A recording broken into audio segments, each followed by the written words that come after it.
Good morning viewers, অদ্বিতীয় হেসেলে আপনাদের সবাইকে স্বাগত। আজকে আমি করে দেখাবো মাছের তেল দিয়ে এই পুঁই শাক। তার জন্য আমার কি কি লাগছে? মাছের তেল দেখেছেন, আমি বাজার থেকে টাটকা মাছের তেল এনেছি, কাতলা মাছের তেল। পুঁই শাকটা আমি কেটে নিয়েছি, আর নিয়েছি সঙ্গে কিছু শিম, কিছু কুমড়ো, একটু বেগুন, একটু আলু আর রাঙা আলু। তবে আসুন দেখি মাছের তেল দিয়ে পুঁই শাকের চচ্চড়ি। দেখুন ভিউয়ার্স, আমি মাছের তেলগুলো ভালো করে কেটে ধুয়ে নিয়েছি। এবার আমি এর ভিতরে নুন হলুদ মাখিয়ে নেব। মাছের তেলে আমি নুন আর হলুদ মাখিয়ে নিলাম।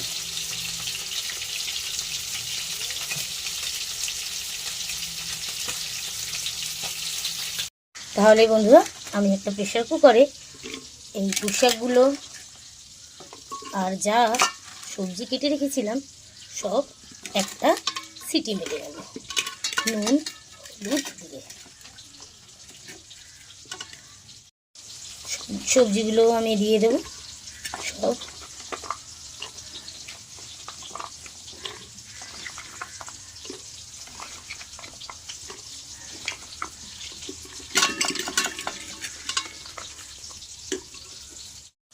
আর দিয়ে দেব কিছু কাঁচা লঙ্কা চেরা। এর ভিতরে আমি নুন আর হলুদ দিয়ে একটা সিটি মেরে দেব। এর ভিতরে আমি নুন আর হলুদ দিয়ে এটাকে একটা সিটি মেরে দেব।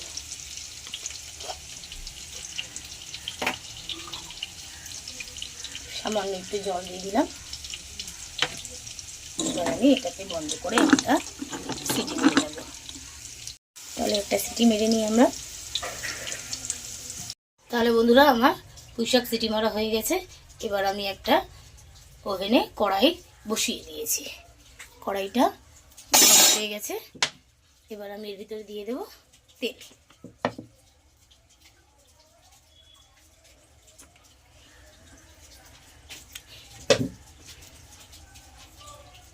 তেলটা গরম হয়ে গেছে। এর ভিতরে আমি দুটো শুকনো লঙ্কা ফোড়ন আর 5 ফোড়ন দিয়ে দিয়েছি।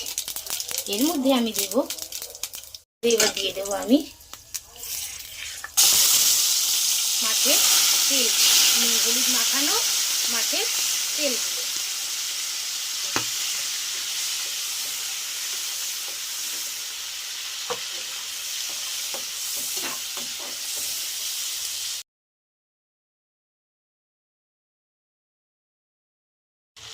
দেখুন গাইস, মাছের তেলগুলো ভাজা হয়ে গেছে। এবার আমি এর ভিতরে দিয়ে দেব একটু পেঁয়াজ কুচি, আর দিয়ে দেব একটু আদা রসুন বাটা।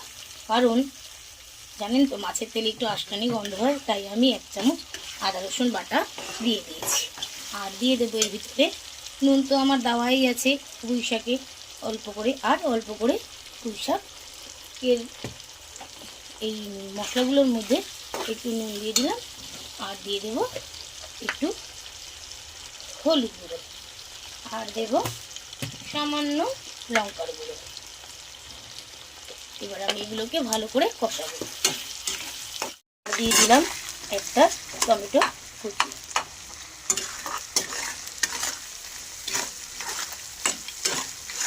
মশলাটা একটু কষানো কষানো হয়ে গেলে এর ভিতরে আমি সিটি মারা পুঁই শাকগুলো আর সবজিগুলো দিয়ে দেব।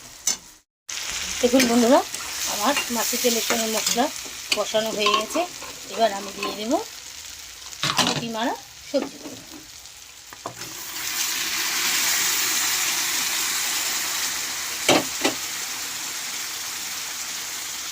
বিটিলু হওয়া পুঁই শাক একটু শক্ত হয়, যার জন্য আমি সিটিটা মেরে নিয়েছি।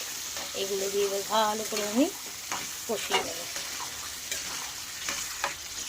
এবার আস্তে আস্তে হতে দেব। দেখুন বন্ধুরা, একদম সব কিছু মিলে মিশে একাকার, দেখতেও কত সুন্দর লাগছে দেখুন। এবার আমি দিয়ে দেবো এর ভিতরে সামান্য একটু চিনি, কারণ চিনি না দিলে চচ্চড়ির টেস্ট আসে না। দেখুন, সামান্য আমি চিনি দিয়ে দিলাম। চিনিটাকে আমি ভালো করে চচ্চড়ির মধ্যে মিশিয়ে নিচ্ছি। আর একটু ঝোলটা কমে আসলে আমি নামিয়ে নেব। তাহলে বন্ধুরা এবার আমি গ্যাসটা অফ করে দিলাম, কারণ আমার চচ্চড়ি কমপ্লিট। আমার পুঁই শাকের চচ্চড়ি তেল দিয়ে কেমন লাগলো আপনারা কমেন্টে অবশ্যই জানাবেন। হ্যাঁ, আর সাবস্ক্রাইব করতে ভুলবেন না। তাহলে আজকের মতন টাটা, সাইওনারা, ভালো থাকবেন সবাই।